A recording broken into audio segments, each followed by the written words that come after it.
मानस प्रेमी श्रोता समाज, महान दानी राजा हरिश्चंद्र जिन सपना में राजपाट धन दौलत ला गुरु विश्वामित्र महाराज ला दान कर दी।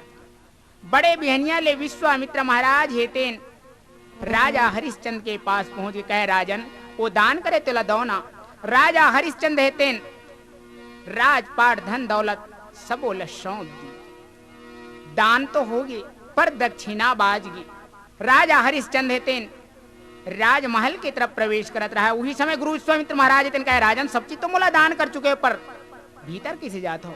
सुरता आगे अरे हाँ मैं तो सब कुछ ला गुरु महाराज ला दान कर रहे हूँ, दक्षिणा के लिए मोर मेरे तो कुछ नहीं है। तब राजा हरिश्चंद्र हेतेन अपन रानी तारामती ला रोहित कुमार ला भरे बाजार में नीलाम कर दी। राजा हरिश्चंद्र डोम के घर में पानी भरे, शमशान घाट की रखवाली करे, तारामती हेतेन शुआरी के काम करे, रोहित कुमार हेतेन निस दिन फूल तोड़े बर फुलवारी जाए।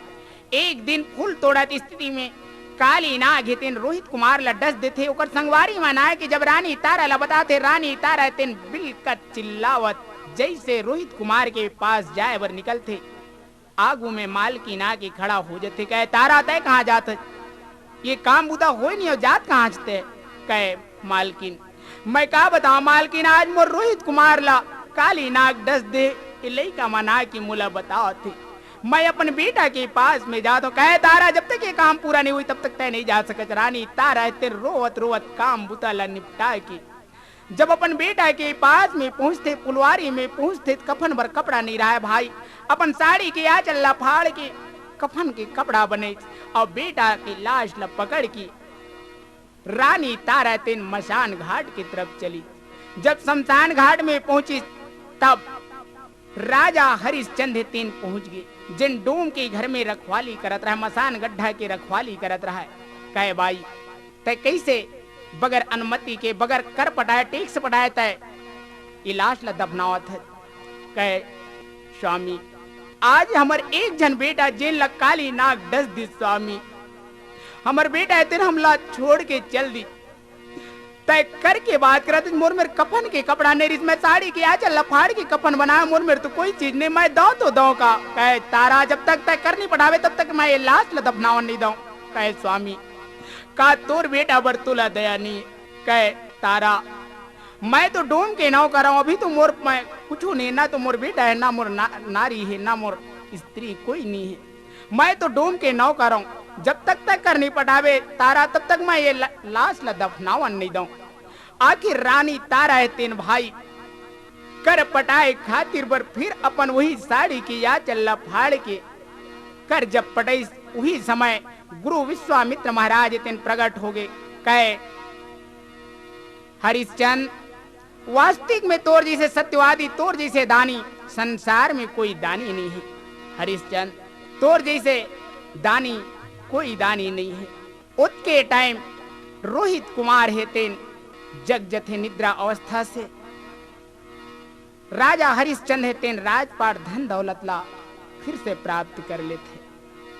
महान दानी राजा हरिश्चंद्र, महान दानी राजा शिवी जिन राजा शिवी हेतेन अपन शरीर के मांस ला काट काट के दान करी।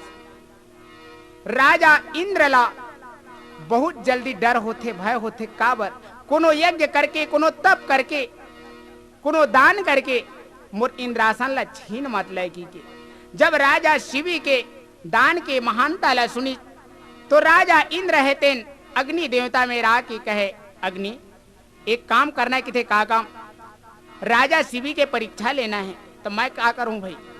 तो तय बन जा कबूतर मैं बनाता हूं बाज, तय आगू आगू उड़ा जावे मैं तो पाछू पाछू जाऊं। कबूतर आगू आगू उड़ा जाते और जाके शिवी राजा के चरण में गिर जाते। कहे महाराज मोर रक्षा कर महाराज नहीं दिया बाज आवत तेन मुला खाड़ रही। राजा शिवी तेन वो कबूतर ला सुंदर उठा लेते।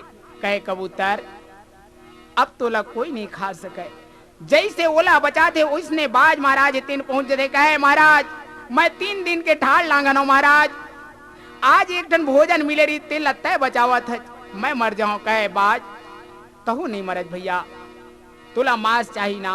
कहे हाँ मुला मांस चाहिए पर अतके कन मांस चाहे जतके कन ये कबूतर के है, जतके कन ये परेवा के है, ना ओकर से ज्यादा ना ओकर से कम। कहे ठीक है। राजा शिवी तराजू ला मंगा लीज भाई, एक पलवा में वो कबूतर वो परे वाले बिठा दी, दूसरा पलवा में अपन शरीर के मांस ला काट काट के दान करी। महान दानी राजा शिवी। तो भाई संसार में बड़े बड़े दानी मन, आज वो दानी मन तो नहीं पर नाम ऐश्वर्य कीर्ति आज भी अमर है, आज भी जीवित है। चलिए भाई कुछ दानी मन के कथा लेके। सबले पहली महान सत्यवादी राजा हरिश्चंद्र के भजन। भैया सुन तो गा वो जुग के थोड़ी कहानी, भैया सुन तो गा वो जुग के थोड़ी कहानी, भैया सुन तो गा वो जुग के थोड़ी कहानी, भैया सुन तो गा वो जुग के थोड़ी कहानी, भैया सुन तो गा वो जुग के थोड़ी कहानी। सत्य भरोसा हरिश्चंद्र रही गए, सत्य भरोसा हरिश्चंद्र रही गए, भले बेचा गए रानी का। भैया सुन तो गा वो जुग के थोड़ी कहानी, भैया सुन तो गा वो जुग के थोड़ी कहानी।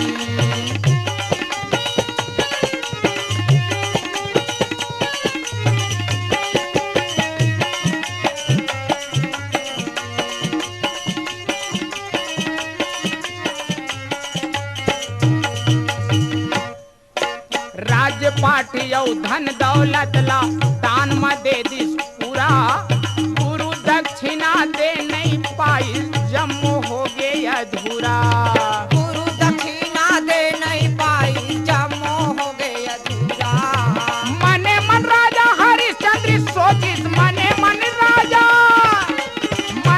राजा हरिश्चंद्र सोचित, नहीं है धन दो गानी गा। भैया सुन तो गा वो जुग के थोड़ी कहानी, भैया सुन तो गा वो जुग के थोड़ी कहानी।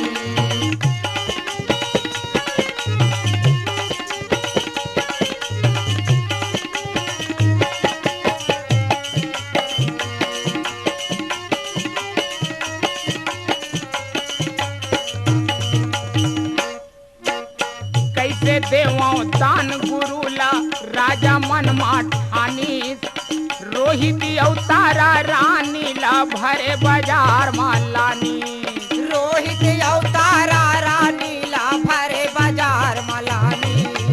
अलगे अलग जागे संगी, अलगे अलग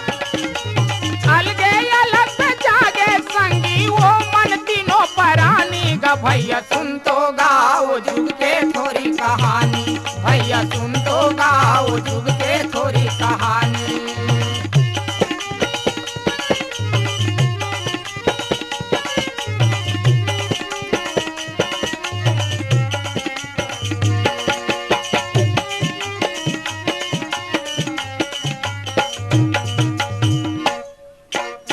रानी तारा काम करे हड़िया के बने सुवारी, होत बिहनिया रोहित जावे फूल टोरे फुलवारी, होत बिहनिया रोहित जावे फूल टोरे फुलवारी।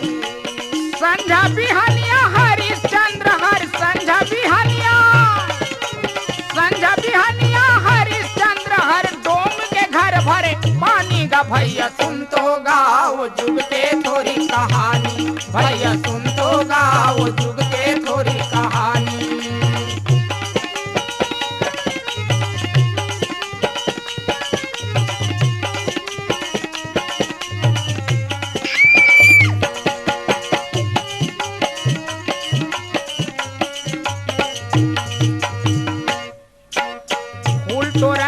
काली नागहा रोहित लाओ चाबी से, सुन के तारा दौड़तिया के लुगरल चिर के ढाकी से, सुन के तारा दौड़त आवे लुगरल चीर के ढाकी से। रोवती रोवत बेटल धर के रोवती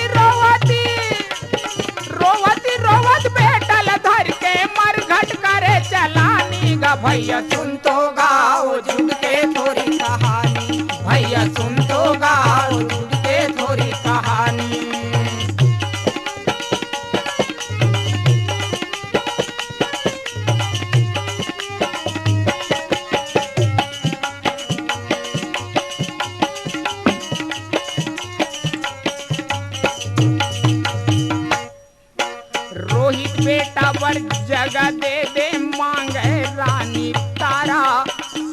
राजा के लग्यों कबाड़ी भूया के लगी भाड़ा।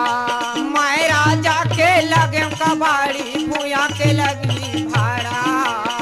पैसा के बदला लुगरा लच्ची रहे पैसा के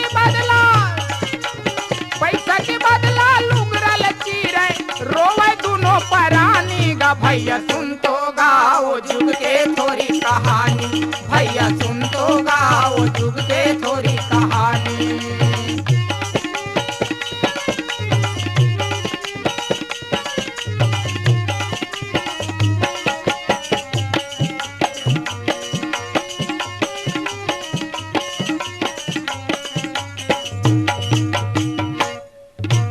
हरिश्चंद्र के सतल देख के धरती हर डगमगागे। उसके बेरा गुरु विश्वामित्र घलो हरि आगे। उसके बेरा गुरु विश्वामित्र घलो हाय आगे। तोर भक्ति बड़ा भारी है राजा तोर भक्ति बड़ा भारी है राजा मांग काही वरदानी गा। भैया सुन तो गाओ जुग के थोड़ी कहानी, भैया सुन तो गाओ जुग के थोड़ी कहानी, भैया सुन तो गाओ जुग के थोड़ी कहानी। सत्य भरोसा हरिश्चंद्र रही गे सत्य भरोसा हरिश्चंद्र रही गे भले में जागे रानी गा। भैया सुन तो गाओ जुग के थोड़ी कहानी, भैया सुन तो गाओ जुग के थोड़ी कहानी। हाँ हाँ सुन तो गाओ जुग के थोड़ी कहानी, भैया सुन तो गाओ जुग के थोड़ी कहानी, भैया सुन तो गाओ जुग